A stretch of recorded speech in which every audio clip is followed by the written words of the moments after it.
అక్కినేని వారసుడు Akhil second movie మళ్లీ వెనక్కి వెళ్ళింది. డైరెక్టర్ హను రాఘవపూడితో చేయబోతున్నట్లు స్వయంగా ప్రకటించిన అఖిల్ ఇప్పుడు నో చెప్పాడట. ఆ ప్రాజెక్ట్ నుంచి తప్పుకున్నాడు. ఇక ఇదే కథతో డైరెక్టర్ హను నితిన్ తో చేయబోతున్నాడు. లవ్ అండ్ ఎమోషనల్ గా ఈ సినిమా ఉండబోతుందట. అఖిల్ అయితే కరెక్ట్ గా భావించి స్టోరీ కూడా వినిపించాడు. గ్రీన్ సిగ్నల్ కూడా వచ్చింది. అయితే స్టోరీ సెట్స్ పైకి వెళ్తుంది అని అనౌన్స్ చేసిన తర్వాత మూవీ నుంచి అఖిల్ డ్రాప్ అవ్వటం టాలీవుడ్ లో ఇప్పుడు హాట్ టాపిక్ అయింది.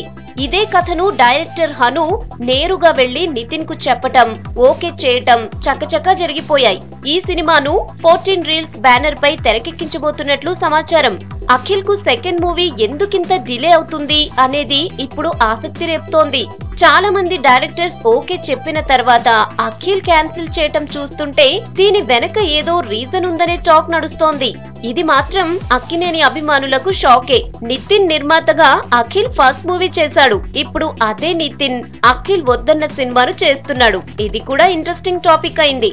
అఖిల్ వ్యవహారం చూస్తుంటే సొంత బ్యానర్ లోనే సెకండ్ మూవీ చేస్తాడనే కొత్త చర్చ మొదలైంది.